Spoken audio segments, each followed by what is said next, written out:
much fun! This is going to be the worst day of your life. I'm bringing nunchucks.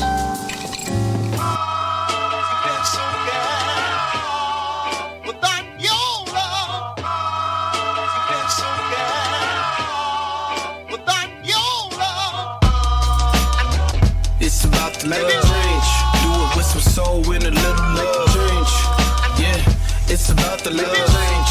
Do it with some soul and a little love change. You can't make a change unless you got the love change. Do it with some soul and a little love change. You can't make a change unless you got some make a change. Do it with some soul and a little love change. We started from the bottom, talking about the roots. Every time I'm in the booth, I gotta shoot the truth. My art is my art. It ain't no shame. Hey, y'all. Hey. Welcome back to the Boondocks Podcast. New season, new us. Just kidding. It's the same bitches stuck in the same shit. This week, we're covering the episode Or Die Trying. Here's our HBO synopsis. Granddad forces the kids to sneak into the long-awaited sequel for Souuulll Plane 2. What follows is a bootlegging, nunchucks, and $20 popcorn. Everything a day at the movies should be. And this episode, I mean, it's fun, for sure. I feel like it's an experience that definitely not all, but most Black people know all about. Oh, God, yes. Which is sneaking into the movies. It's actually so we never snuck into the movies because we knew people that worked there and we would get caught. But I didn't realize until much later things like, I thought everybody stopped at the grocery store to get bulk candy before going to the movies. Like, I thought everybody, we would buy a soda, so then right? But, I'm that same, I was Jasmine when I was like, wait, what do you mean that that's not actually okay? And then there was high school when we would sneak other things into theaters. Did you guys have the dollar movies? When I was a kid, there was a $2 double feature north of me. Now there is a quote unquote cheap theater. I think they're $4 for second run movies. $5, yeah, something like that. No, it's not bad, but it's the I have distinct memories of double features when I was a kid, going to the Tales from the Crypt and RoboCop 2, as if somehow those two would go together, Right, and they'd be the most random shit ever. Absolutely. It'd be like Blue Lagoon and Care Bears. Yeah. It's like, what? Yeah, we had a dollar theater, and it was unfortunately where all the shit happened. Yeah. So Friday came out, there was a shooting. Menace to Society came out, there was a shooting. So I wasn't allowed to go because, I was a very sheltered country town girl. So we didn't leave Elk Grove at all. But when I got with hubby and we, that was the only thing to do in Davis, go to the movies and drink and, or go to the freaking, IHOP, which was everything to us when it opened. But, we used to go and everybody that we knew would be there. So my best memory was staying 8 Mile, with my husband. And we always made sure we didn't need anything to eat, but we damn sure had 32 ounces of Miller High Life. And we would go and we would sneak them right in. And it was good times. Now that we have kids, it is way too expensive to take them to the damn movie theaters. Yeah. So we go to drive-in. Yeah. Yes. The last drive-in left this area when the kids were still kids. The last one we saw there was I think the Indiana Jones and the Crystal Skull. But yeah, when I was a kid, we would go to the drive-in all the time. It really sucked. One of the best things about being a stepmom is going to the movies, and the kids would fall asleep before the second movie and they'd be passed out in the back seat, and the second movie was always just a little more grown up. So yeah. Always. The later one was always, right? Yeah. I think, for sure. I want to say it was the aliens in South Africa thing when... Do you remember? District 9? Yeah, that District sucks. 9. I think every city should have a drive-in. Seriously. I mean, Especially now. I don't think we should go back to regular theaters. We should just go ahead. They should just tear down all theaters and go ahead and make them a drive-in. How have empty parking lots with big, walls not been turned into drive-ins already in the pandemic, Yeah. We have a couple of places around Seattle that, like, in the summertime will do movies in the park. I'm sorry. I'm guessing someone's ringtone was going off, and it just totally made my ADHD go, because it was like Pac-Man or something, right? Mario Dungeon. Hubby's texting. He didn't realize it. He's kind of, oblivious to the noises that his phone makes. My brain just was like, I'm in the middle of my thought, and all of a sudden it turns to Mario, and I'm like, wait. Yeah. Well, Lindsay, do you ever go? Have you gone to the Willow Pass Road drive-in? Because that one's still there. Nah. In Concord. Guys, I'm horrible at movies. I can't sit still. I can't pay attention. Like, even if we watch something on Netflix, I got to be on the computer. I got to be on the phone. So I feel like they're a waste on me. But I've never gone. If I can shut out the sensory information, I'm good. Like, that's what I like about theaters, is that it's pitch black and you can't really see much around you other than like a vague shape of a person or whatever. So there's no distraction. Whereas at home, I've got my phone, my TV, my whatever, my dogs, my husband. I'm one of those people that I have that condition where I can't stand to hear people chew. Oh yeah, me so me and theaters when people are on freaking popcorn and I so the drive-ins are great. I just hate when people come and park right next to you as if you guys are together. That shit gets on my nerves. I'm like, come on, guys. Just give me a little space. Why are you trying to be seeing what I'm doing in my car right now? And then usually, when kids aren't with me, I'll do something so that when they do look, they get uncomfortable. Be careful. Hopefully that doesn't backfire. Well, I'm just when somebody's like, "Can I join?" That would probably be the worst way. The worst thing to happen there. But yeah, drive-ins. When we all become millionaires, don't be surprised if I, open a drive-in. Oh my God, there are so many things that I would do. It just reminds me of Greece. I hate to say it that way. Like, I hate to think of money as something that could like open opportunities, but seriously, like $1 million isn't even that much in this day and age, Give me $1 million and I would like pay off my house, pay off my student loans, finish school, and like pay off my mom's house, things like that. I would run out of that money pretty quickly because of that. Yeah. You're like, I have enough left over to buy some medicine. Right. Yeah, some trees. So that's pretty much what it was. Yeah, it's funny. I was just telling hubby, we just left the gun range, and I was just telling him, I was like, another business idea. Gun range, we open it.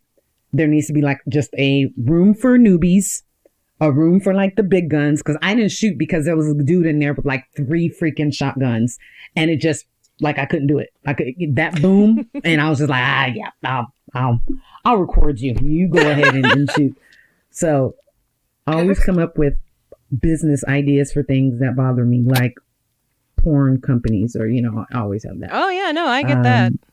I totally understand that. Yeah. Oh man. Cause I am the biggest critic ever. I can't help it. I feel like we should talk sometime about that because I have exes that used to say that I would make a better porn director because I would like critique it the whole way through and never get my brain into it. I mean, legit, if we're just kind of, perusing through Pornhub, at least the first 3 or 4, I'm talking about, well, why? Why are we doing this? Why do they have this music? Why is she wearing that? Does she understand that her earrings are kind of getting in the way of what she's supposed to be there for? Why is he ashy? Like, Oh, yeah, that one, for sure. Yes, I'm like, we would make it so much better. It would be like this. Yeah. And I would probably fire a lot of people because we were watching one the other day and I was like, okay, if I was director, I'd be like, okay, look, we can't have you looking like that. So we're going to go ahead and send somebody to go get some clippers so we can groom you, cut your hair. You know, we're going to put this thing called baby lotion on your body. I'd probably never get talent, or I'd get the best damn talent because I would expect a lot. But, once again, off topic. Usually. So yes, you know, I missed you guys. It's been like, what, a week and a half? Well, it's funny because we recorded 2 back-to-back episodes for Letterkenny at the, like, right after we did the last episode for us. And so for me, like, yes, it's been 2 weeks, but also, has it been 2 weeks? Yeah. Because last Tuesday I was just exhausted because we had literally just finished another episode. And it just... Yeah. I love spending time but I was like, ooh, yes. Ooh, weird. Let's take a break because I needed it. I think I had been sleeping all day. Again, another, PMS stuff. And I was like, I would have come out, open up, but I was just not probably going to give good content for like the first 30 minutes because my brain was not working. Just craziness. Crazy. Oh, and I had hella homework that I waited till the last minute to do. As we do. Yeah, I totally understand that. There's so much that's been going on. It's not even funny. So, okay. So. Well, I saw your job's going to Yeah. So. Okay. I mean, I just interviewed with a radio station, so I feel like talking to you guys about this shouldn't be that big of a deal, but I'm like getting all stupid. But anyway, so last week the district basically went scorched earth with the budget, and every school in Seattle was losing teachers. And they, in their wisdom, decided that the program that my team does didn't need to have that many adults because, we didn't get any kids this year and this and that and blah, blah, blah. Yeah, because nobody was allowed to move any kids during the pandemic because literally. But anyway, so they told us that on Wednesday. On Thursday night, the Seattle School Board voted to circumvent the union's contract to force certain teachers back to work by calling them essential. And we didn't find out until Friday afternoon after school was out. So technically we were off work. So a lot of teachers do not check their email after 5 p.m. on a Friday. Which you should right? not. After 5. Right. I don't check mine after 2 o'clock. I mean, I don't check my email after about 3, but I leave room for the potential that I might have a meeting on a Friday because I'm going to do a home visit on Saturday this week because that's the time when mom's actually home and I can actually talk to her. So I do things a little later with mine. But yeah, so we found out on Friday afternoon. I texted my boss basically like, am I understanding this right? Did they tell me that my position was not needed, but yet essential, and they're going to force me to go back? And she's like, yeah, that's exactly what it is. And I'm like, yeah, okay. Glad you understood. Right. Good. Like, and, I love my principal. She and I kind of bonded over my sister and her father died within about a month of each other, maybe 2 months of each other. So we kind of went through that and having to be back in the school environment, doing the jobs that we do while dealing with all of that. And so I really trust her and was really just like, this is fucking ridiculous. And I am ready to quit over this. And she was just like, I have got your back. There is no way that I would fire you if you spoke out. So go do it.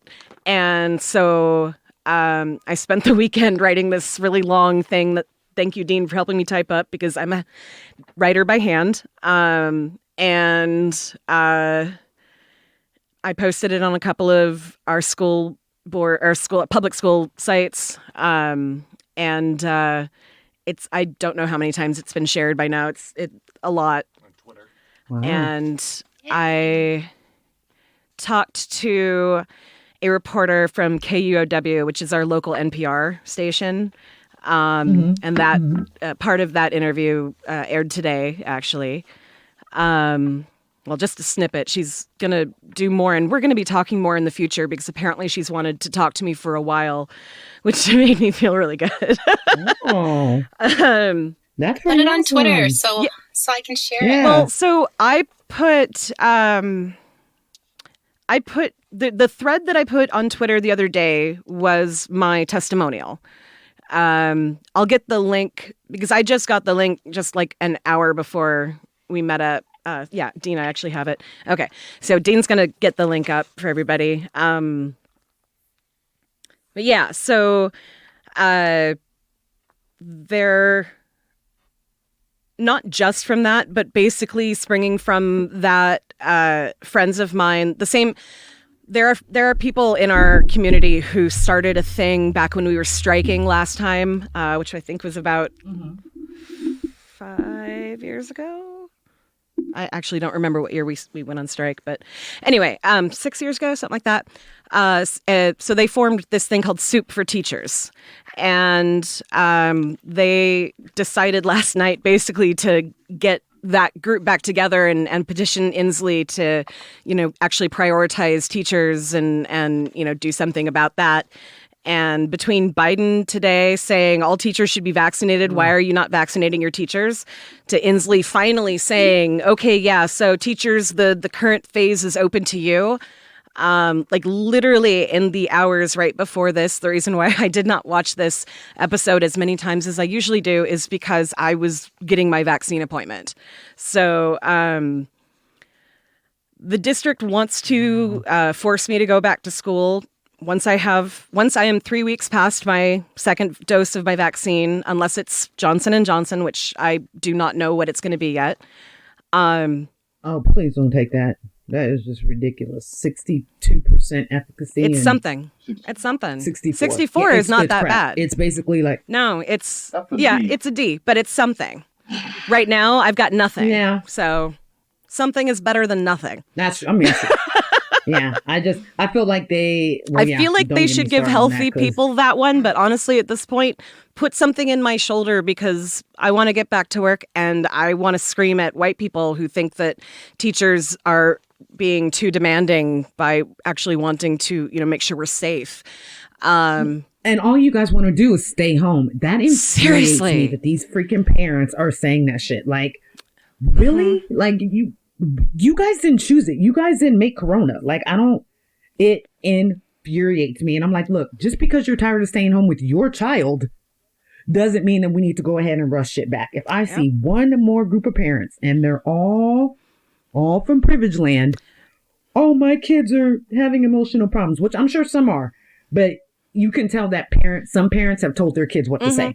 But not just that. You can Tell that. Teachers should not be your fucking mental health support for your child. No. What are you doing Daycare or not provider, doing? yeah. I am not. I mean, my particular job, it really helps that I have a background in psychology, and it really helps that I'm going to grad school for child and adolescent developmental psychology because what I work with is traumatized kids. But most kids, they don't need that shit.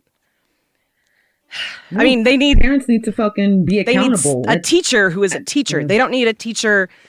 Well, they might need a teacher to listen to them and their problems, but that shouldn't be the teacher's job is what my point is. There are so many ways out there to help your child's mental health that so many parents feel so entitled because we teachers have had to do it for so long that they just expect it. And during this, like, the families that I work with are all just grateful that they are able to access education right now because, I have one kid who's been showing up off and on, but if you count up how much he's been on, it's 3 times what he was last year because showing up to school is the biggest barrier for this kid. So this has actually been pretty great for him. And despite the fact that, he's gonna need special ed in the future, or continued special ed in the future, he benefited from this year and is still benefiting. And it's funny to me because they're always saying that, that Black people and, brown people, minorities are the ones that are suffering the most. And choosing not to send their kids back. Yeah, In the Seattle school district, And it's almost exclusively white parents who are fighting for teachers to be back in person.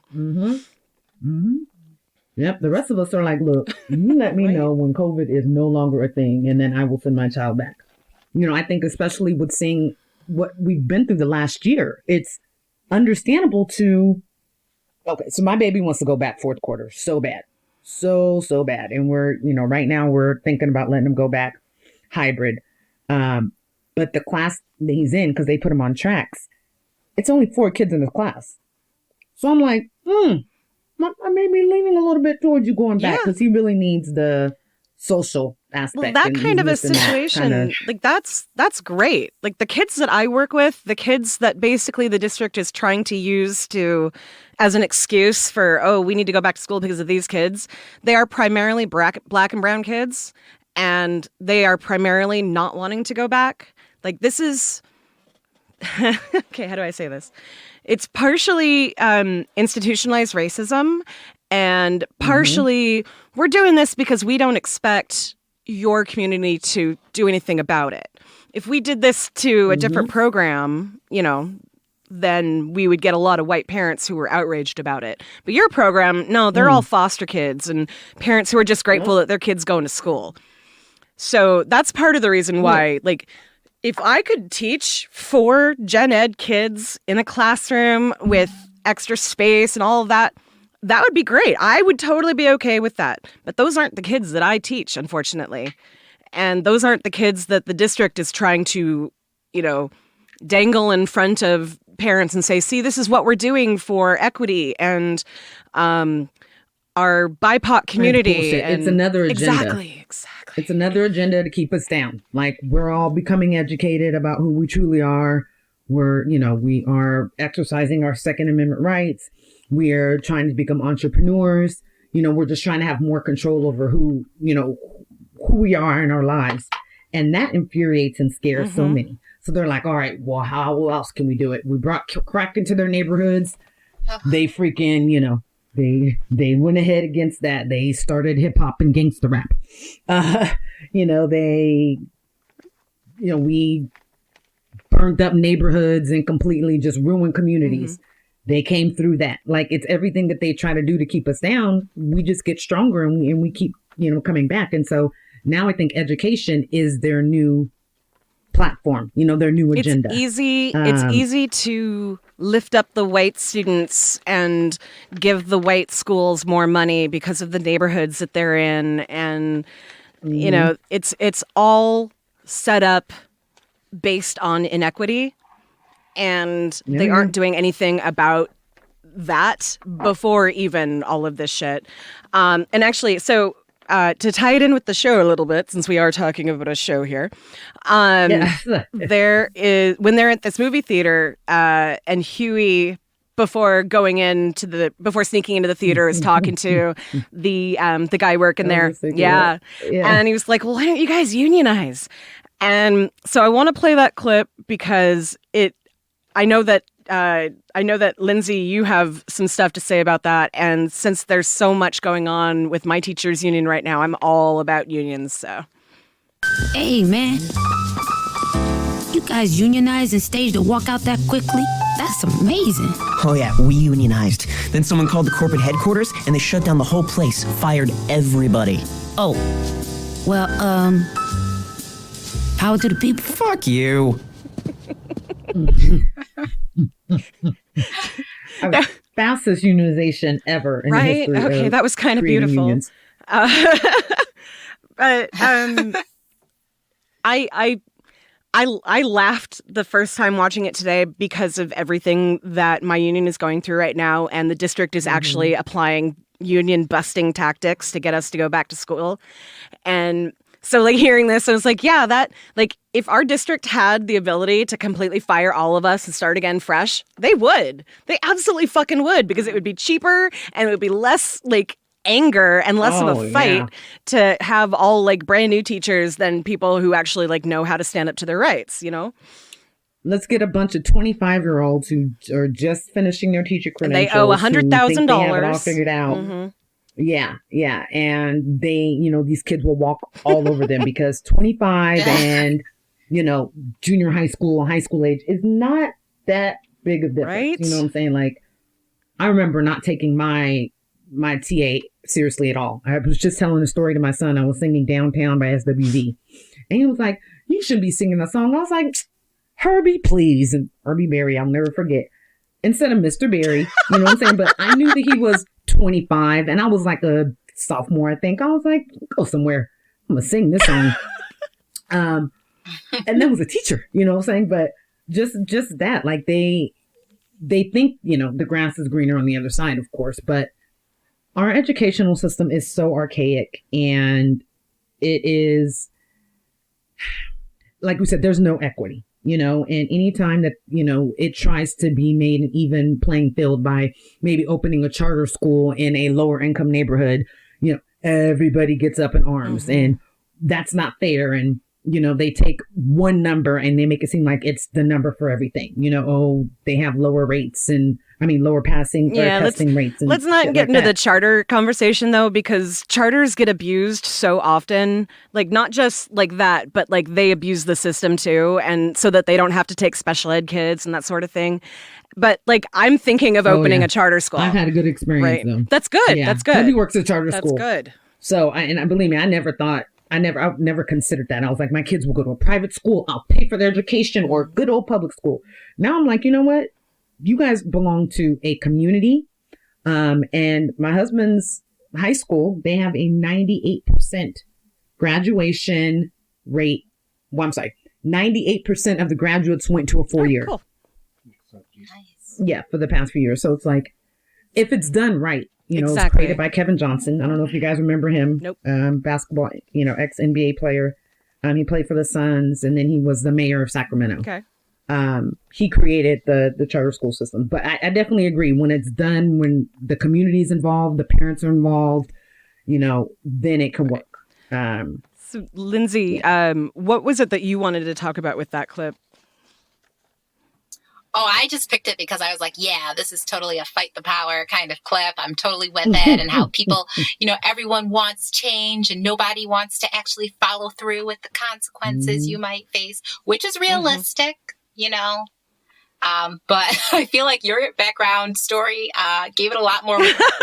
So it was kind of a I was just about to say, except for T. I think it's awesome. Once you become like a union rep or some shit like that. Like, no, I don't. I would yell at people. Like I am the union reps at my school are amazing. One of my favorite coworkers was on the bargaining team this last summer before online learning this year.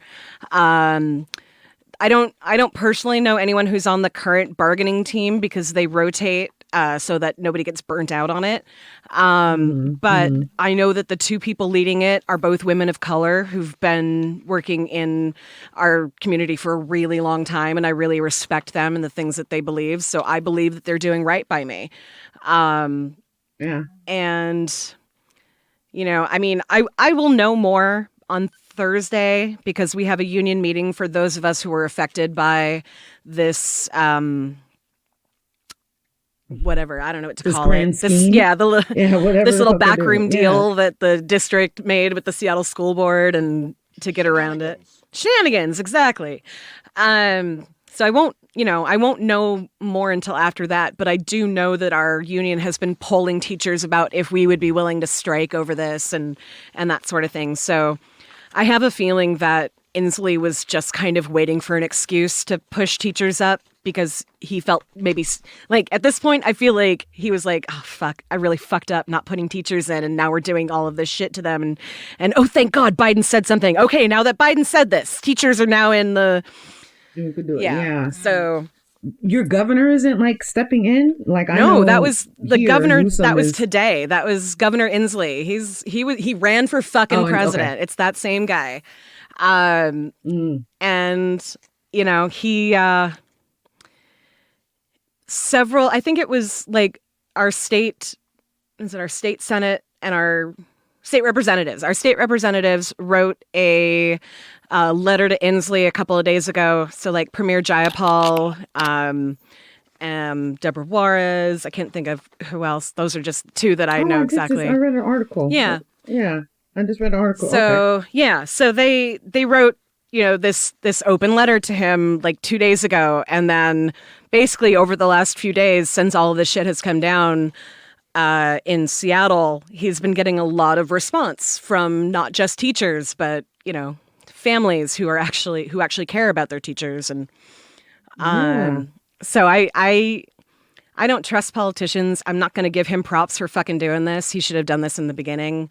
Our union has been asking for it since last year. Hey, make sure when the vaccine comes out that we are a priority so we can get back to school. So yeah. Yeah, Newsom just did it. I think he did it, though, because they are trying to recall him. So I think that's his way of appeasing, because like a month ago, he was like, you know what, let's just call it. If schools aren't going to go back, let's just call it for the year. Like, let's stop, hemming and hawing around. And then, people started coming out even more. And they got like another 100,000 signatures or some shit on the recall. And all of a sudden he was like, all right, well, this is what we'll do. So he just announced yesterday $2 billion set aside to work with schools and, get them the appropriate PPE and and all that other stuff. And I'm like, or everybody could just stay home for another freaking quarter. Yeah. We can get through the summertime and then we could try in August. Well, and if healthy people get the Johnson & Johnson instead of the Pfizer or the Moderna, which is more effective and can work for higher risk populations, basically the entire country can get vaccinated before summer. Like, we can do this. You just have to actually do it. Like, you have to actually have the fucking plan in place so that these things work. And I don't know, I'm so frustrated with government. Like you always. said, summer. Yeah. I think when they all came out with the vaccines, I was like, look, the bulk of us are not going to be able to get it until summer. Right. That was what... in the spring, summer. But now they have 4 different vaccines that have been proven effective, and, they actually put money into it, unlike Trump. So they're actually being made at a rate where we can actually vaccinate people in a reasonable amount of time. Yeah, I don't know. Like a good amount of us, yeah.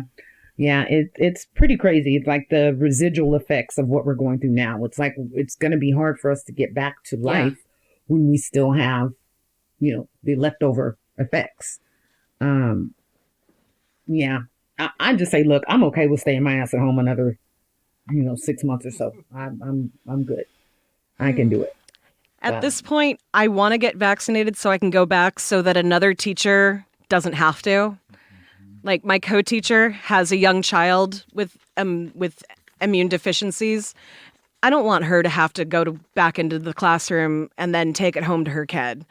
If I can get the vaccine and the district actually does what they say they're going to do when it comes to PPE, I feel comfortable enough going back because of the students I have right now, and they're not going to give me brand new students who I've never worked with. So, if we were talking, like, if we were at this point in everything and it was the beginning of the school year and they were going to be giving me new kids, no, there's no way. Because getting a relationship with these kids can get physical in my, I can get scratched or spit on or, bit or whatever. And yeah, I'm not ready for that part yet. Because everybody's hygiene isn't the same, and everybody, not everybody believes, and people think it's okay to sneeze. Just out, Oh my God, seriously! Like, I was already wiping down everything in my room before all this shit came out, and I was still getting sick constantly because it's a fucking germ field. Yeah, and Lysol is expensive as fuck. I don't know if anybody has noticed that, but good old bleach water works. But still, sometimes you need to spray that, that Lysol, let it sit for a bit. But it's crazy. We're definitely going to be dealing with this, I think, for another year. Of trying to just get back to normal. I'm not saying illnesses or anything. I think we've kind of gotten to the level where it's flattened out.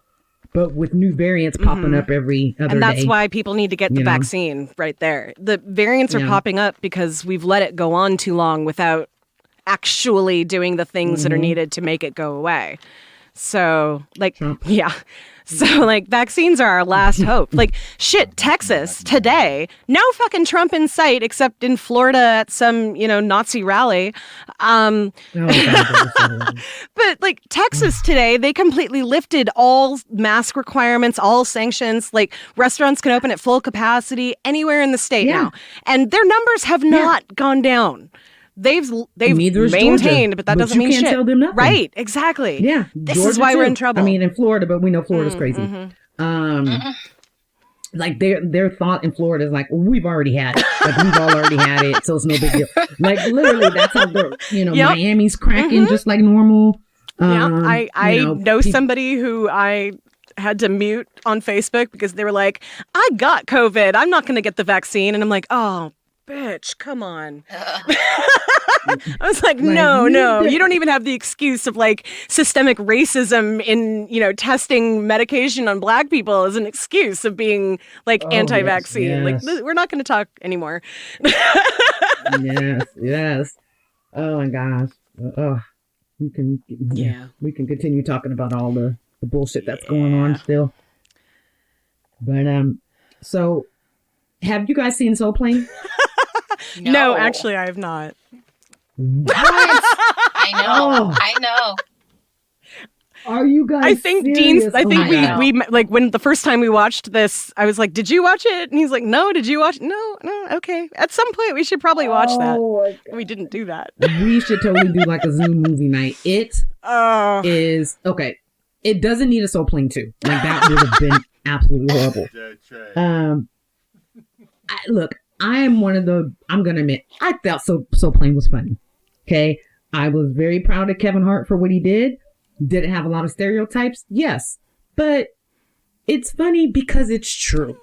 That's why shit is comical, because there's always a bit of truth to it. Well, and it wasn't made by white people to make fun of black people. It was black people saying our culture is kind of ridiculous. Let's have fun with it. Yes. Look, that would be the best flight ever. Okay, they had a club on board. It had freaking well, they didn't harp on it too much, but kind of like a dispensary in a way. They had a mall. The mall had a basketball court on it. Is hilarious. I mean, it is. Then they had like the ghetto part of the plane, right? And on the ghetto part of the plane, you had to pay to put your shit in the overhead. The overhead was lockers. So you had to put like 25 cents or 75 cents or whatever in them. Okay. Your food was Popeye's chicken, and it was like one breast to guests. And then they have to split Alizé or warm malt liquor. It's funniest shit ever. I'm gonna have to send you guys just a clip of like one of the best things on there. When it was very stereotypical of a black man in his third leg, we'll say. And how the white woman went crazy over. Let's play a clip real quick from about Souuulll Plane.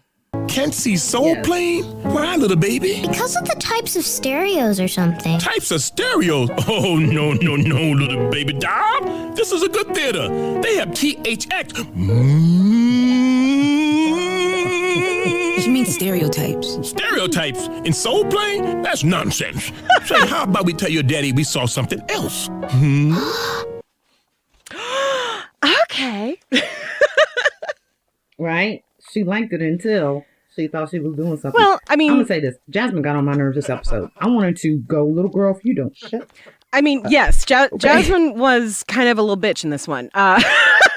But also, like, she's never, let's see, she didn't know that adults could be bad or wrong, that was really obvious. Like, she was like, but he's saying it's okay and he's an adult, so okay, it's okay. And even like, I wrote down, a theme that has gone through the series that actually Dean did not write down was Huey trying to warn Jasmine about some kind of reality of the world that she wasn't ready for. And, that things aren't always nice. And, like Onceler with the lemonade stand and, standing by the tree, telling her, well, I'm going to go. Bye. Just like the world isn't. Well, people bootlegging the movie and, them saying, like stealing the movie was like killing. Oh, and that's a whole nother. Oh, my goodness. That issue. was so over the top. It was amazing. Way over the top. And I'm going to admit this.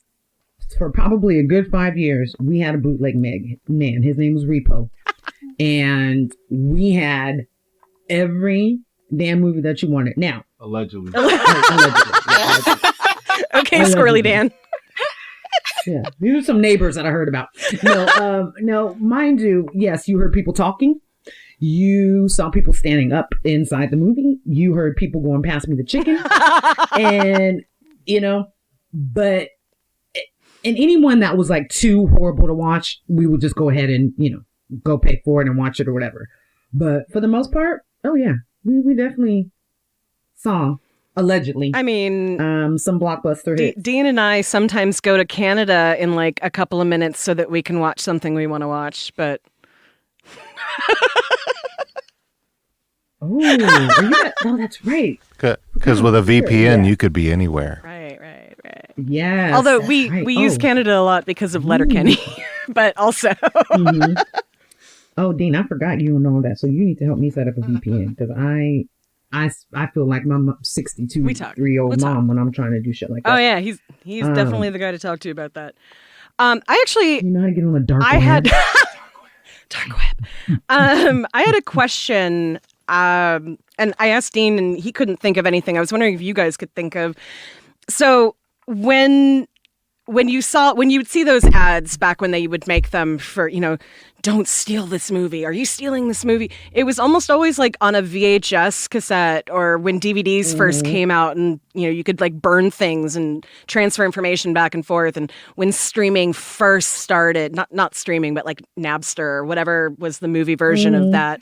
I don't remember ever seeing something like that in a live theater.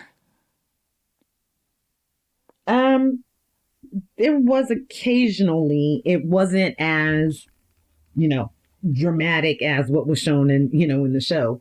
It definitely did say, it was always just like a written message that would flash across the and it would do that in movie theaters. Telling you that. Yeah. The FBI, the civil code 42-1 with blah, blah, blah, right. Prohibits you remake or taking this film or blah, blah, blah, whatever. And then it said you could be sued by the studio. So let's say it was Lionsgate. It was like Lionsgate would have, I'm like, Lionsgate really would come after me? I'm like, please. But yeah, it wasn't prevalent. It happened for probably about a year, I would say. Okay. And I think that was probably at the height of bootlegging. Okay. And then we started streaming music and they're like, oh, well, look, who fucking cares? Oh, well. But now look, everything is being streamed to Apple, to HBO Max. Oh, we man. just watched Tom and Jerry the other day. That's a whole other thing, talking about how many different things are, like, cable was terrible. We don't watch cable, like, not anymore, really. We have Hulu and Amazon, and to be perfectly honest, I'm a teacher, and we share things, so I have a lot of logins for a lot of things. Because, we'll show them to students. Something like on Disney Plus, where I don't have any kids in my house. I'm not going to get Disney Plus. But my co-teacher, she might have Disney Plus because she has kids. And she might not have Hulu. So I would give her my login for Hulu and she would take my login for Disney. And it worked great. But now it's just getting out of fucking hand, man. Like, there are so many streaming things. Like, there's Hulu and Amazon and Netflix and HBO Max and what is it? Disney Plus. Discovery Plus. Curiosity Stream. Curiosity Stream. There's there's the horror one, Shudder. Shudder, yeah. But like, there are literally hundreds of streaming things now, and it's just as bad as cable. And if you wanted to see everything that you want to watch, you have to spend $100 again because They piecemealed all of it. Where they wanted us. Yeah, exactly. Because they lost all those people. Exactly. You know, when everybody was like, "Ha ha, we beat you, we cut the cord," and they were like, "Ah, okay." But something's gonna, it's gonna Here blow and there, up. here and there. It's gonna reach a critical point, I think, because it's fucking ridiculous. And they'll probably merge, so it'll be like Hulu, Netflix. They together. should. That makes a hell of a lot more sense, but they're not gonna. Yeah. Not anytime soon. They might like buy out smaller companies or something, like Voodoo. I mean, I just hate that before I was able to go to Netflix and watch The Office, New Girl, fucking all that, and now they took everything off. Friends, you know, it was like all in one stop shop. Now they were like, nope, Netflix, you're not going to make money off of our shit, so.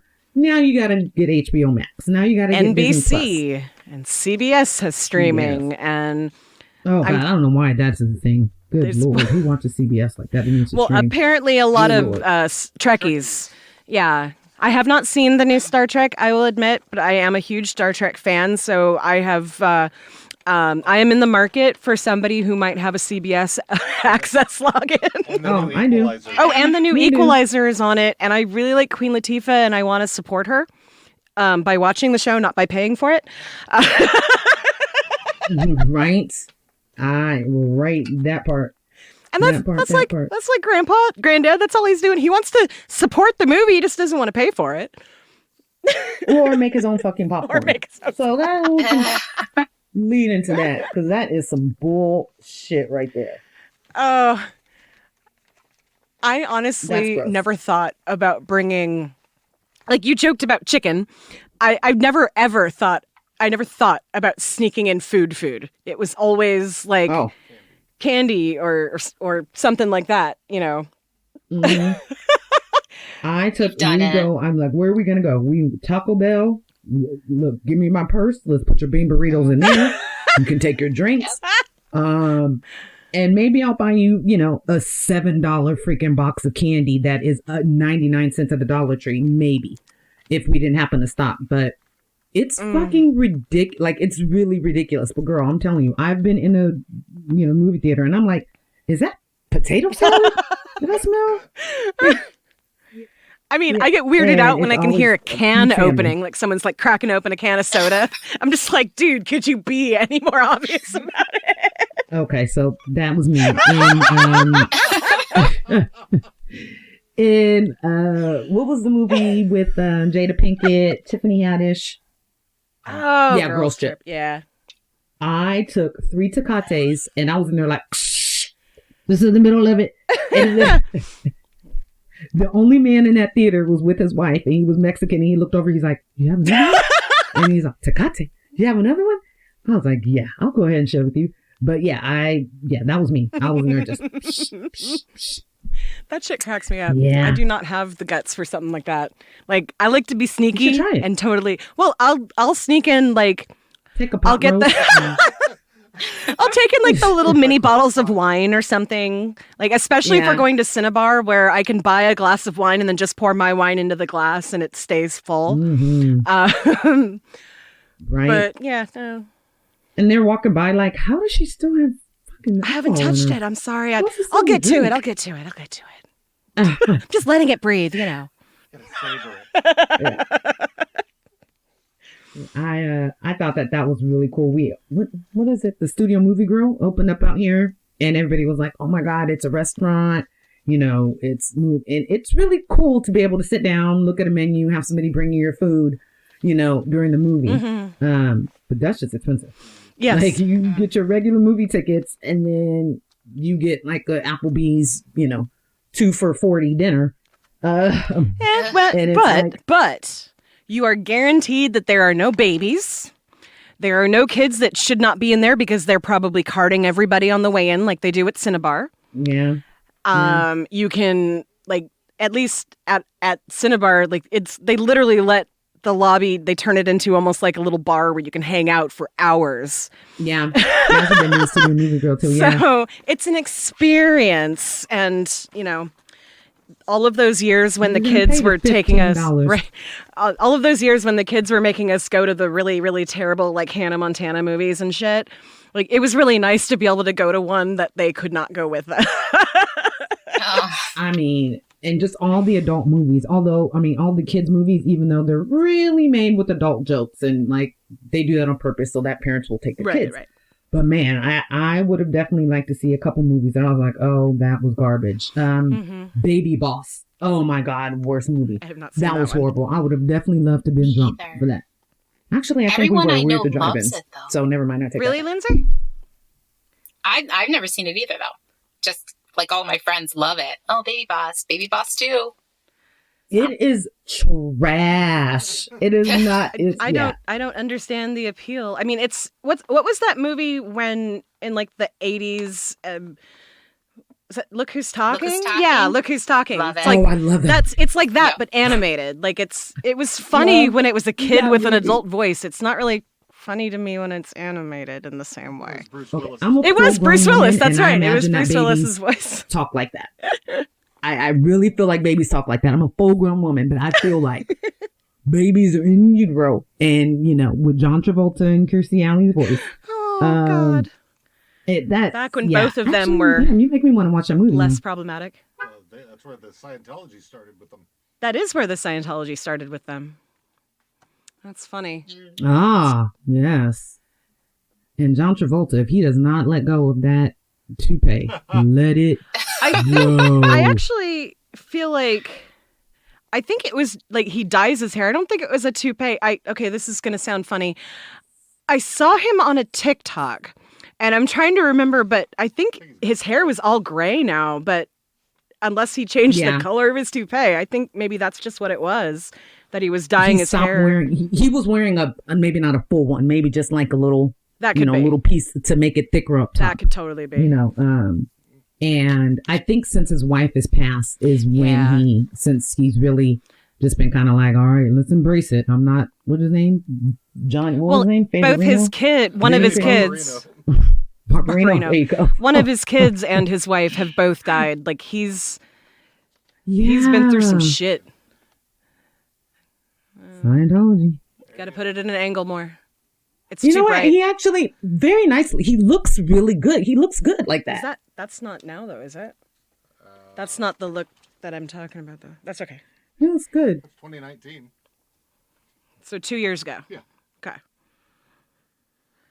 His wife was probably like, do me a favor. Please. Anyway. Let it go. Yeah, exactly. Just anyway. Let it go. So let's see.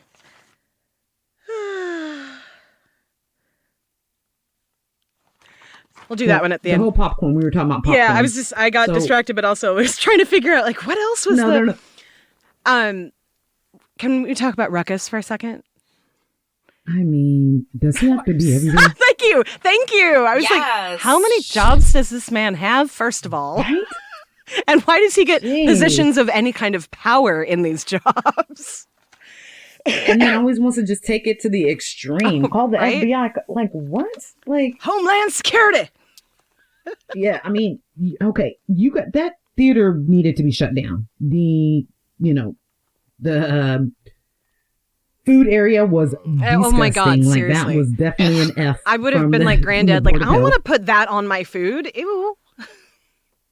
Well, first, he asked for a freshly popped, container, and you just pulled one from the counter. That is problem number one. Maybe you didn't understand what I said. Freshly popped. And I am anal about customer service because I've done it. It's not that fucking hard. Do it. Right. Do your job right. I would have cussed him and probably that entire movie theater out. Let me speak to your manager. And then it would have been Ruckus. Yeah. And then, would have got caught for sneaking in. Right. But I bought my tickets online. I mean, was that even something we can do then? I feel like, was that even I think that was just starting then. Yeah. Like Fandango was, and they had Movie Phone where you could call in and order your phone through that. I mean, I used to call Hello, and thanks for calling Movie Phone, a service of the Los Angeles Times and 95.7 KLMF. Someone lived in LA at the time. Oh, Movie Phone. You sounded like it. Some things we should bring back. I actually really liked, when I was bored, I would call Movie Phone and I would just listen to previews of movies sometimes. Oh, that sounds like one I might want to see. what is this one? He was so enthusiastic. He would just make you want to watch everything. Right? Like, and I was also, he and that man had energy. probably high because that was most of that time period. So, yeah, Press it one was for either Medea's bar but mitzvah. let's go see that. That was funny. I would have actually probably watched that too, though. Because Medea's pretty fucking funny. Same. Pretty funny. I just, it's too much. It's not my humor. So you I may cringe. not want to watch Yeah, you would have to get high to watch Souuulll Plane, actually. That makes sense. And then, maybe it wouldn't bother you. He got me to actually like Rick and Morty by showing it to me when I was high. It was a much better choice. Much better. My kids have tried to get me to watch that. I'm like, I don't get it. So the grandpa, like, what? I don't, yeah. Oh, it's a terrible show. It's absolutely terrible. But it is hilarious when you're high. I do like Steven Universe. I love Steven Universe.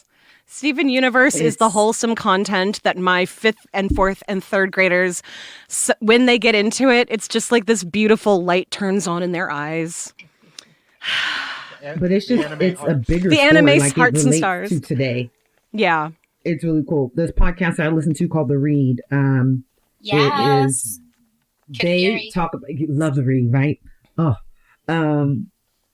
And they're both, they're part of the LGBTQ community, and they talk about it in regards to being part of that community and how so many of the stories relate, with the jewels and this and that and the different people and everything. Mm-hmm. And I'm like, damn, that's pretty deep. I remember one episode, they talked about it for like a good hour and a half. And I was like, wow, okay, I see you. And then I started, I sat and watched one episode with my son. I was like, damn, they were right. It really is really good commentary on the world that we live in right now and, the differences. Yeah. But yeah, that's a good show. I can't remember exactly when that came out, but I do remember the day I agreed to finally watch it. And I was walking through the mall with my stepdaughter, and she was just talking about how wonderful the show was. And she had a friend who was trans and out at school, but not at home. Mm-hmm. And she was like... just like it made her so happy that her friend could see this show and see himself in this world. And it was just when I first watched that show, it was from a teenager's recommendation, and I fell in love with it. Absolutely. Same thing with Adventure Time. Yep, same thing with Adventure Time. Yeah, Adventure Time was good too. They Adult Swim or Cartoon Network, They'll throw you some good ones. They've had, you just really have to. They've had some really crazy shit. Between the lines. Yeah. But they. Yeah, like the one where all the food was talking and you were like, boys, you can never watch that again. The meatball. Oh. Yes. Oh. Yeah. I like that one. I had an ex who watched that a lot, and so I've removed the memory of that show from my head. Yeah, that thing. Thank you. That I wasn't remembering on purpose, but thank you. Meatwad. I remember Meatwad. Like that's. Yeah, it was crazy. That's another thing that when I was really high, I would enjoy. I probably would now too. Yeah. Though. Now, my husband doesn't think it's as good, but it is. Big Mouth is like... I love Big Mouth.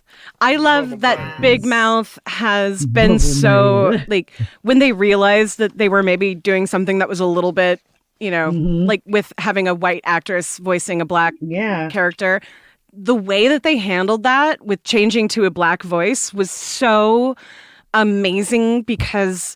Like for me, as somebody who's kind of struggled with the exact same thing that character has gone through, that idea of leaving your white self behind to embrace your blackness, it was kind of a beautiful way to kind of handle that and to have her realize, that she was sheltered and that she was cut off from this community that she was a part of. And the whole thing about code switching. The whole thing about code switching was amazing. Yes. Like, I could talk for hours about that show. Really good on there.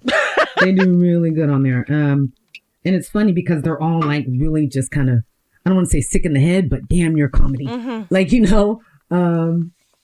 Yeah, it's a good show though. I love it, and Maya Rudolph just makes it. Oh yeah, I mean, just brilliant. Oh yeah, it's just. I want to get best. I want to get a tattoo of the hormone monstrous in a bubble bath on me somewhere. Yeah, don't know where. To think about that. But it reminds me, I'm like, you know what? If I think back to junior high, damn, it's actually very on point. You know, and I have a 12-year-old in that now, so I'm kind of like, oof. All right. I'm sorry. You know, and there's so much smarter. A 12-year-old boy wasn't terrible. 12-year-old girl was scary. Yeah, I'm so happy. But then they kind of flipped for a little while there. Like about 14-year-old boy was like, come on, boy. Although 9-year-old boy was worse than. Yeah, exactly. Well, our 9-year-old is going through it. He had the nerve to yell last night, like yell. I was like, lost his mind. But the 12-year-old is pretty funny. He told a pause joke the other day. He said they learned about longitude and latitude. And my husband was talking to him and he was like, you know how you tell the difference, right? And my son goes, long, like something else. Pause. And I was like, oh my God, you are. That's my boy. Your father's Good job. son. Good job, kid. Good. Hey, he knows it. He knew exactly how to use it. Yeah, I know. Oh, that's amazing. But he's such an honest kid that he tells us everything, probably in stuff that I'm like, I didn't need to hear that. But I'm blessed that he does that. He could be hiding shit, so. But so anyway, sorry, my allergies like. Oh yeah, no problem. So there's a little bit of trivia, and we've got one more quote. I figured the quote would be really good for to be like the last thing we discussed, since it was kind of the end of the movie. So, TV show. TV show. That's totally what I said, right? Yeah. But I'm talking about the movie. Right. It was about a movie. But yeah, Dean went through all the trouble to find some trivia for us, so I figured, I could say it. So the title of this episode is a reference to the film Get Rich or Die Trying, or Die Trying, or Die Trying, or which is referenced multiple times in the episode. My favorite being when what is it? What was the title? 50 Cent's title?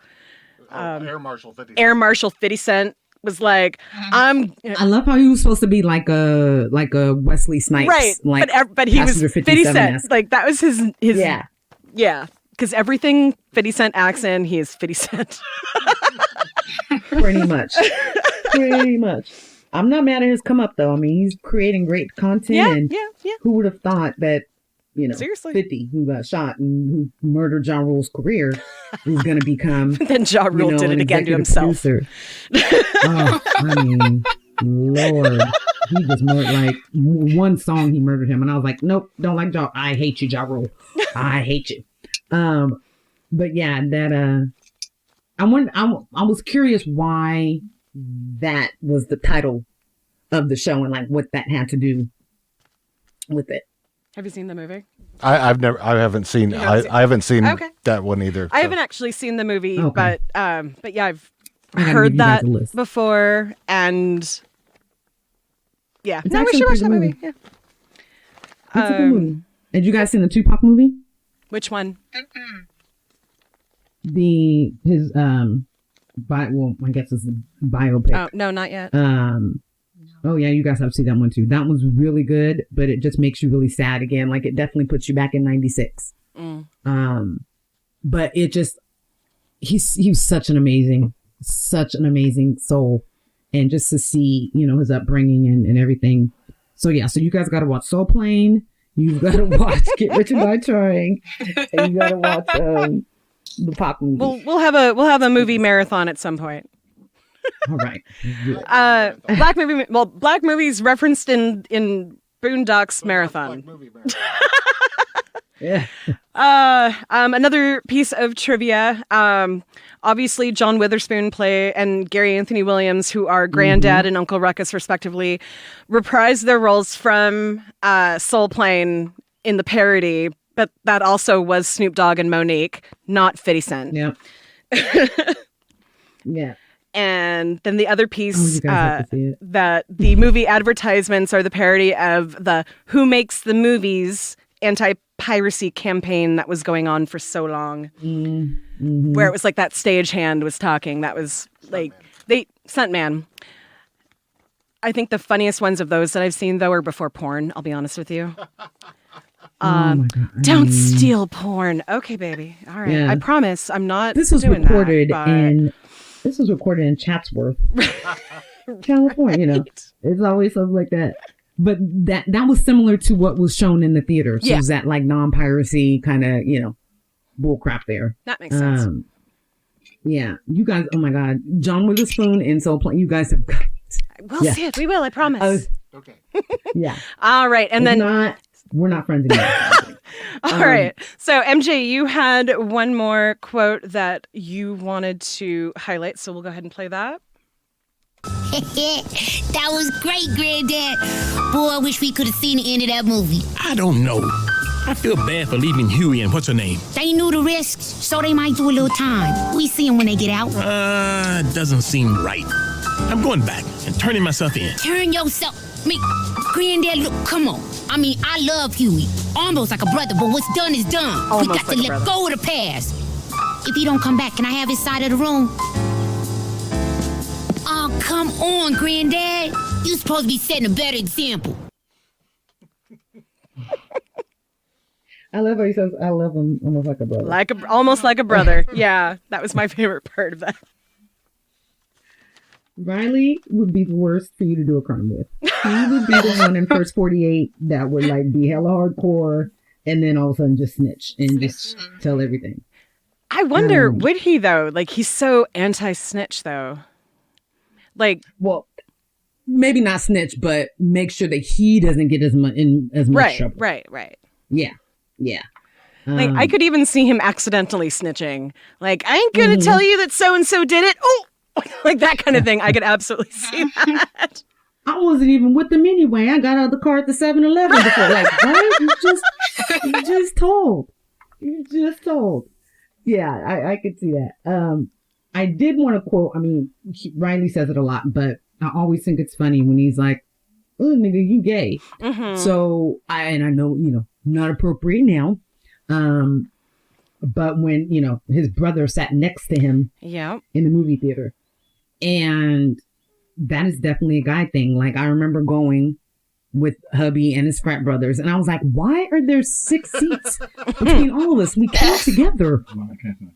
Yeah, hubby goes, can't sit next to him. I don't want to share the armrest with, and I'm like, oh my God, yeah. Playing elbows with another dude. You're playing elbows. You're so funny. But yeah, so. All right. I don't want to accidentally give him a hand job. Yeah. I don't want to put my hands in the popcorn at the same time. So, yeah, I get it. I get it. All right then. Okay. He told a friend the other day, he said, look, if you think of something and you want to know if I would do it, you should just ask yourself, what would do? And most times it's going to be like, no, he wouldn't do that. So then you don't have to pose a question to me. It was so funny. I was like, babe, I'm getting you that shirt. Like, I'm getting that shirt made for you. But yeah, this was like you said, this episode was kind of, it was just entertainment, and it was just a conversation, I think, on it was whether another or not we needed to make a 2 and a 3. I think he was really kind of pointing fingers or talking about like Medea. Mm-hmm. Yeah, black entertainment, and that's a theme that's been going through this show as well, that black entertainment does not necessarily show the right or the most positive stereotypes to the world. Mm-hmm. Mm-hmm. I mean, look at all the Love and Hip Hops. I mean, Cardi B is the biggest success story from there. I mean, more power to her, but I'm not mad at her. Please, the girl went got her teeth fixed, took some Mona Scott money, and she take care of her kids. She's like, the poor girl, though, in quarantine is bored and definitely interacting with her fans a little more than she probably would do on a normal basis. Yeah, I mean, she was always, that's how she kind of blew up, though, because she was big on social media before she got on Love and Hip Hop. And, you know, I think people have told her to rein it in because, you know, she's responded and said some things and, you know, had to delete the tweets and come out with the iOS press release and, you know, all that. Yeah. Lindsay, I know you know where that's from, the read. I think that's part of it. But also, she has more money. She has a man that, you know, she's definitely turned him around. You know, I think. And she seems like she's she doing has her great. baby. Yeah. And, you know, she don't need him, basically. Like, if nothing worked out, she's still going to be dope. I mean, that new video of hers, if you guys haven't seen it, please go check out Up. Not yet, She's but I fire. will. I love her. Honestly, like, I don't listen to her music a lot, but I love her. So I think she is. It makes me want to be a like, stripper. It makes me want to be more confident. Like, that's the thing. Yes. Like, even when she was like 8 months pregnant, she was like, I'm sexy as fuck and you guys want to fuck me. So everything is going to be okay. And I'm like, oh, bitch, I wish I could say that. I mean, right? You can. I can. We'll get there. Yeah. Say it. Anyway. She looks great. Quarantine thick. She got a little extra thickness on her there. I like it.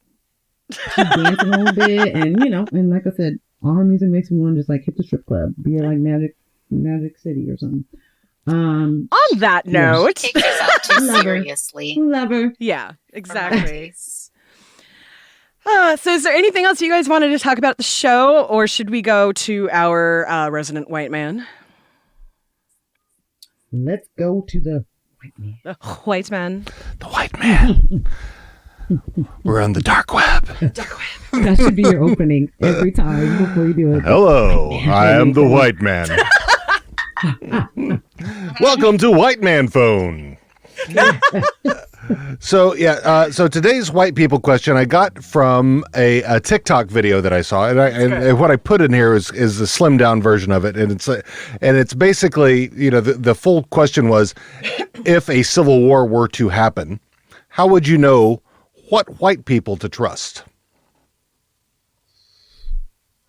Ooh. What would your criteria be? And I know what this TikToker said, and I pretty much agree with it, so I'm going to hold off on what I say. Lindsay, won't you go ahead? Because Sure, none, y'all. I got a white ass husband in there, and he's taking me and my family straight to the border. That's all. That's it on my behalf. I love you so much.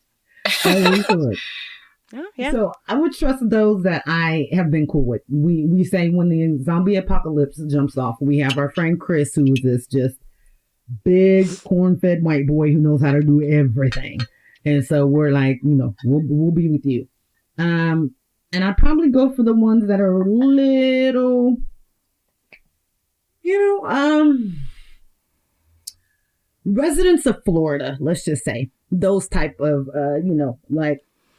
Well, so I think what it is. The point of the question. I will go crazy and die for you. I think the point of the question more is, how do you know that the white man next to you isn't one of those crazy Florida? We got the city that I live in is full of white people I would not trust, and they are not from Florida. Yeah. Like, how would you know? No. How would you know that this white man that you run into is a white man you could trust, or white person? Well, I'm in by Florida. I said that like you guys watch the same podcast that we watch, which is called End of Sentence. And everything he talks about is crazy people from Florida. But these people are kind of like ride or die. Like, I'm about that life. You know, I don't have respect for my life, and, you know, kind of I'll die at a heartbeat. That's what I was saying. Somebody that will, you know, jump in front of me and the zombie, or, you know, me and you know, the war that's going on or whatever. But, and I'm just, you know, kind of being tongue in cheek, making a joke. Yeah. How do you know you would trust them? I would go for the people that, you know, that are willing to give a helping hand. The ones that come over and say, hey, you know, we have extra fruit, or we have, you know, an extra jug of water. Like, just somebody that you can right away just tell their energy and their vibe. I mean, and that's just kind of how I work now. You know what I'm saying? Like, if your energy and your vibe's good, I don't look at you as a white person or anything else. Like, I trust my intuition.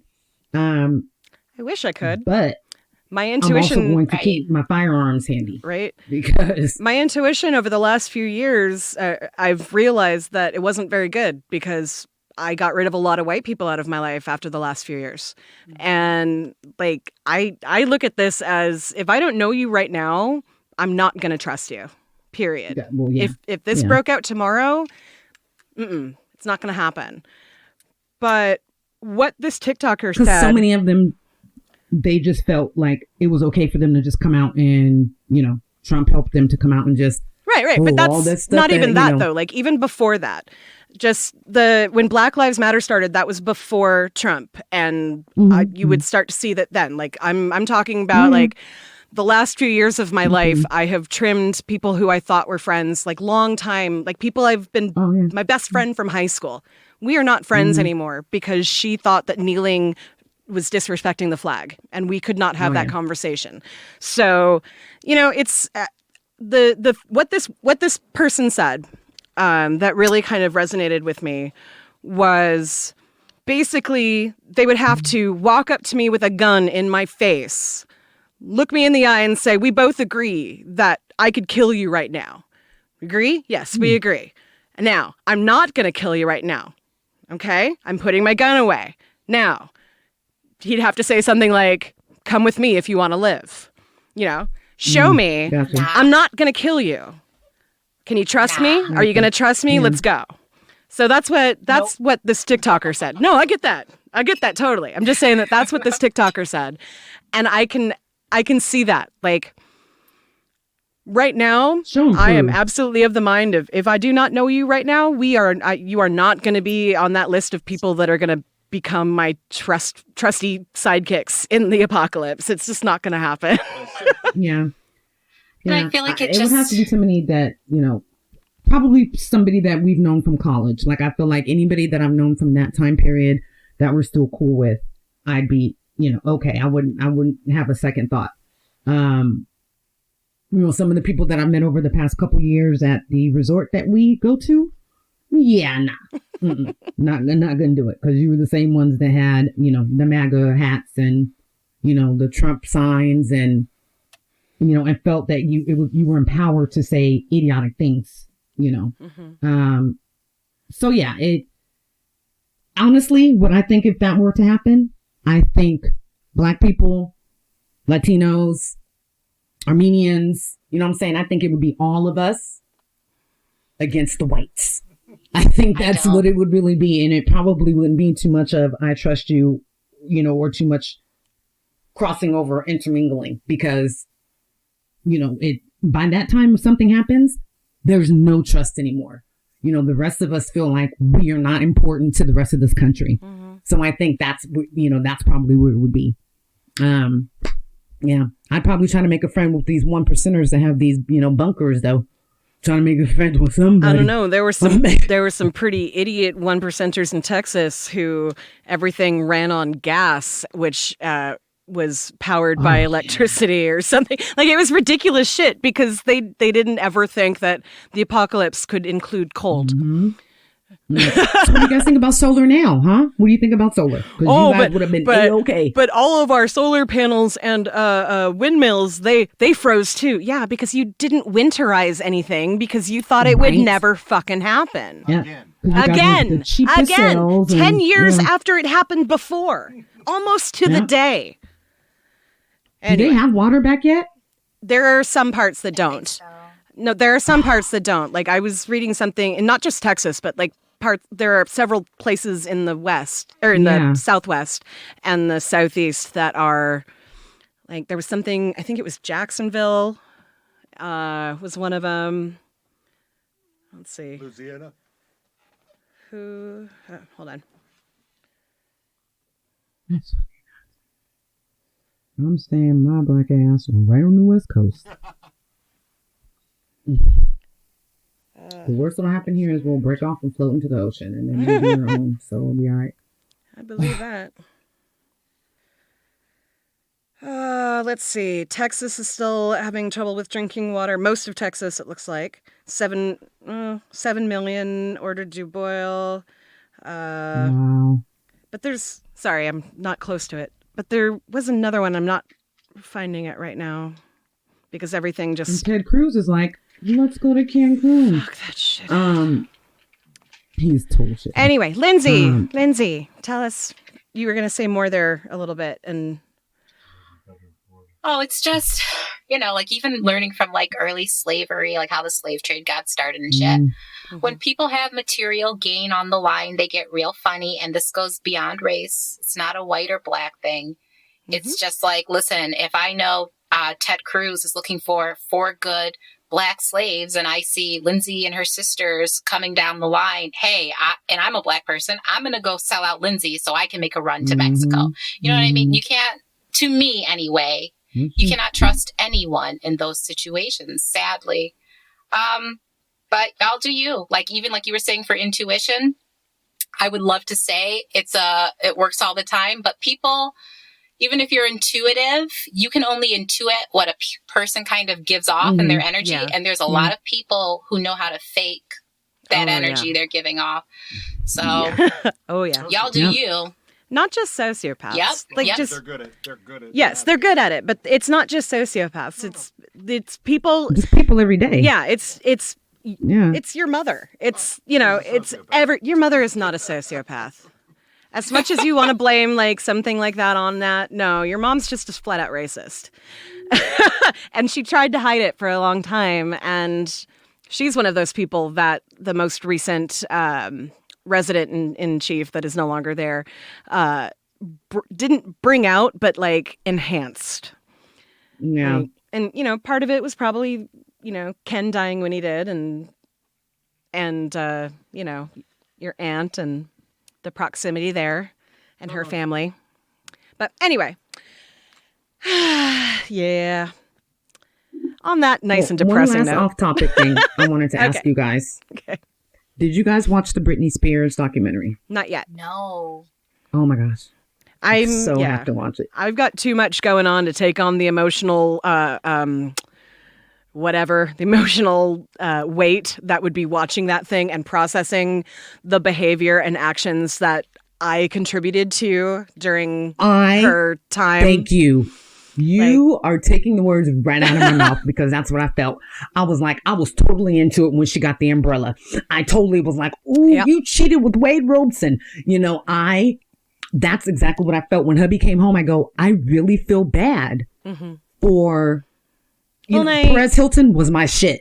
And Perez Hilton really, he was my shit. He did not I was like her. We are kindred spirits. We share the same birthday. We're both messy, love him to death. But then after a while, it got old, and then just to see what she went through. Yeah. Yeah. Yeah. And I remember at the time everything was happening, I was totally paying attention to all of it because, that's what media did to us, is turn us into people who consume that kind of thing. But I feel like that was about the end of my really having those feelings of I need to know what's going on with pop culture and shit, and because I started to see shit that I had gone through on her face, basically, Yeah. It just got sad, and it got sadder and sadder and sadder, and it just. I'm not ready for that. Yeah. And what we know about kid stars, what I'm saying? Like, we know they have a tougher, upbringing, or tougher life anyway, once they are trying to make that different, that I'm no longer a child or a teenager, I'm an adult. And from jump, they said she was too sexy. And then so when she tried, to grow up, then it was like, oh, well, here she is again. And then she just wanted to be a early 20-something. I mean, her and Kevin Federline was like, yeah, and we all dated somebody like that. Oh, I didn't walk around in gas stations with no shoes on or anything. But I just remember thinking like, oh, they are so in love. Like, they probably just wake up, funky breath, have sex, lay in bed. It's like that Romeo and Juliet love, though. It's very surface and very like, it's tied up in lust and being 19 and 20 and or whatever, like, oh yeah, I remember that one very well. I remember being engaged at 19 and looking back, I'm like, holy fuck, thank God I'm not part of that family. Right? Oh my God. I mean, it's really sad. You really see the lack of a relationship with her dad, which is why, she jumped on, a relationship with Kevin, why she had 2 kids back to back. She just wanted something that was normal. She's that girl from Kentwood, Louisiana, deep down. But what her dad's doing to her is so fucked up. Oh, yeah. And I do think that she probably has some things going on emotionally. But Brittany could be right now killing it in Las Vegas again, because Brittany can still, if she wanted to, perform. Oh, yeah. And I will tell you, I was up doing choreography like it was 2001 again, watching all that. But yeah, so that's just something I've been waiting to talk to you guys about to see if you've seen it. So please watch it. That is one. Once I know what's going on with my job next year, yes. I will probably be a lot better at being able to watch things that could trigger me emotionally. Right now, I'm focusing every spoon that I have between work and all of the stuff that's going on there. So, like, I'm watching totally ridiculous, like, not what the fuck is the show that I've been watching? It's like it's not Ancient Aliens, but it's one of those kind of shows where it's like, we saw this thing on the satellite and we didn't know what it was, and so here's some scientists that'll speculate, and then eventually we'll tell you what it was. That's what I've been watching lately because I can't either that or like, conspiracy theory stuff. Yeah, we've been watching a lot of, like I told you before, gun reviews and just a lot of, we're finding that a lot of those freaking gun reviewers are just like, oh, let me rile everybody up type thing. We've been watching a lot of, started watching Temptation Island again, which is always great, good trashy TV. And of course I always watch My American Dad, but it's, there's a lot to watch basically, but I found myself wanting to watch shit that just doesn't require a lot of energy other than Law and Order. Oh, did you guys know a new Law and Order is coming out? I actually found out today. I knew that there was something where Stabler was coming back. Yes. And then today I was like, oh, they're starting a new series. Yep. They need another one. And it's about damn time. Stabler's been gone for 100 years. Sorry, that's I stopped watching it before Stabler left. So, I mean, Mariska Hargitay is gorgeous, but the two of them together was golden. Like, that was what made the show sexual good. Tension, woo! And I think she really was in love with him deep down, because it seems like since then she has not been able to really have a relationship the same way that she had with him. But yes, so that's what I'm excited about. Sorry. And Coming to America is coming out. Yes, I'm excited about that. I mean, not excited. I'm really, really hoping that it's not terrible. How's that? They said it's supposed to be really funny. Like because at first I was like, are we really going to do this? But I think that they filled it in with like Tracy Morgan, and then Wesley Snipes looks like he's going to be hilarious. Yeah. So yeah. And Punky Brewster came back on this week. I have actually heard that reboot is decent, and that scares me because I completely was Punky when I was growing up. She was same. We were the same age. The actress got a breast reduction as a teenager, and I desperately wanted one because, I mean, you guys have seen me, and people who know me know that I am 4 handfuls on each side. I think that's what we decided. Wow. So there's a little, and that's after losing weight. So yeah, so you could definitely relate. Anyway, I love it. All right. I think unless there's anything else. Oh, can I give a shout out really quick to Dimon for being on my podcast. Awesome. We had a great conversation. Really cool guy. And we'll probably end up I think collabing on kind of like a game night or movie trivia or something, because we both speak in movies. It was crazy. I had a really great I was on his show. I don't know if it's come out yet, Damon does. Yeah. I don't think it has yet. But yeah, I was on his show as one of the multiple podcasts I recorded last week that didn't have anything to do with this one.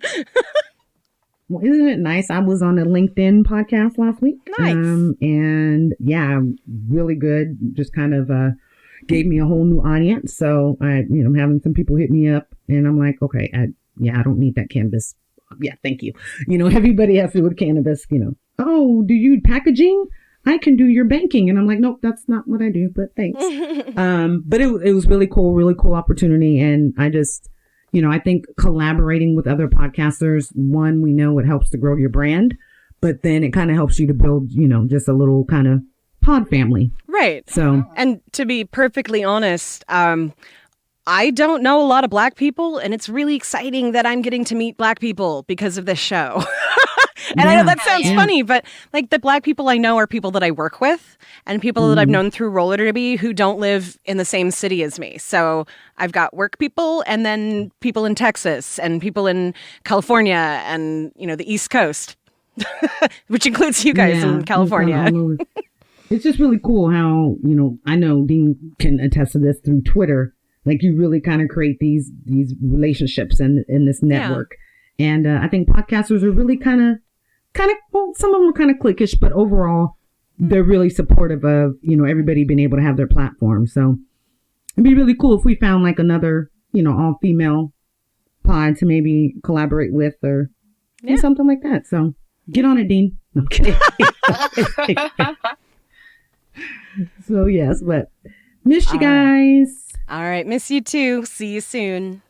This is the worst day of my entire life. Told you.